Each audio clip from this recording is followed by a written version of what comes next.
उत्तर प्रदेश में राज्यसभा की वोटिंग के बीच एक ऐसा ट्वीट आया है जो पूरी चुनावी तस्वीर को पिटारा खुलने से पहले ही साफ कर रहा है।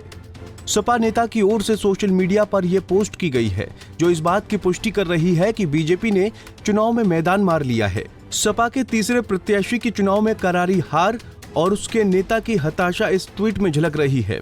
पोस्ट में लिखे गए शब्द इस बात को पुख्ता कर रहे हैं कि बीजेपी के पक्ष में सपा विधायकों ने जमकर क्रॉस वोटिंग की है, जिसके चलते सपा वोटों की गिनती से पहले ही अपनी हार मान चुकी है। जहां तक यूपी का सवाल है, राज्यसभा के चुनाव में भारतीय जनता पार्टी ने सब कुछ किया है वोट लेने के लिए, और जो लोग गए हैं उनमें साहस नहीं रहा होगा सरकार के खिलाफ खड़ा होने में। सर, क्या कार्रवाई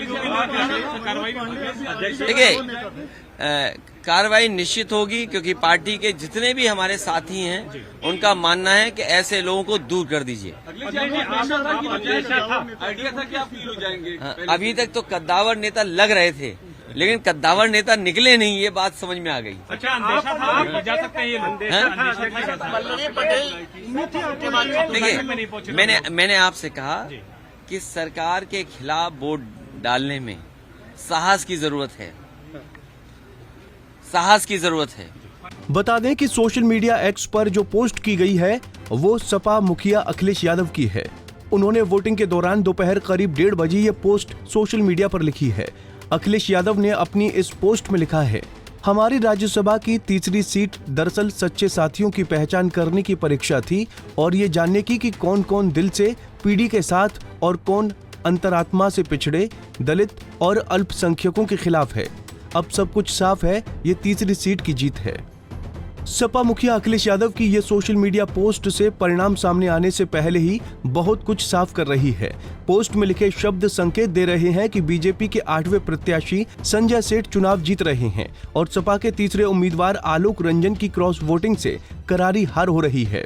ऐसे में साफ हो गया कि सपा का तीसरा प्रत्याशी राज्यसभा नहीं जा रहा है, जिसकी उम्मीद बीजेपी के उम्मीदवार से अधिक थी। ऐसे में अब मतगणना के बाद बीजेपी के सभी 8 प्रत्याशी जीत की घोषणा होने की औपचारिकता बाकी है, जबकि दोनों ओर के बाकी 9 प्रत्याशियों की जीत होना तो पहले से तय था, जिसमें बीजेपी के 7 और सपा के 2 सदस्य शामिल हैं। इस चुनाव में बीजेपी ने सपा को तोड़कर उससे 1 सीट छीन ली है। ये सपा मुखिया अखिलेश यादव के लिए लोकसभा चुनाव से पहले एक बड़ा झटका है, जो बीजेपी के थिंक टैंक ने उसे धीरे से दे दिया है। कि कोई क्यों चला गया, किसी को सिक्योरिटी की जरूरत रही होगी, किसी को धमकाया गया होगा कि आपके मुकदमे पुराने हैं, आपका इतना रिकॉर्ड अच्छा नहीं है, आपको ये लाभ दे दिया जाएगा। सुनने में तो बहुत कुछ चीजें आ रही हैं, सुनने में तो पैकेज के बारे में भी आ रही हैं। वो बात समझ में नहीं आ रही कि वो पैकेज छोटा था कि पैकेज बड़ा था। अच्छा अध्यक्ष जी, आपका अगर आपको समझ में आ रहा हो तो मुझे जरूर जानकारी देना। उनके बारे में, किसके बारे में क्या कहें, किसके बारे में हम क्या कहें। आपने बात की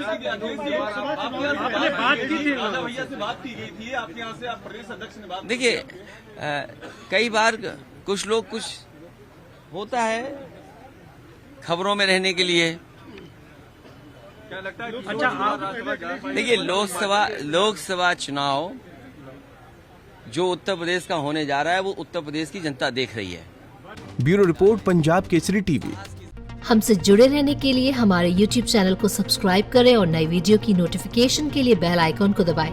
अगर आप ये वीडियो Facebook पर देख रहे हैं तो लाइक जरूर करें और ज्यादा से ज्यादा शेयर करें। धन्यवाद।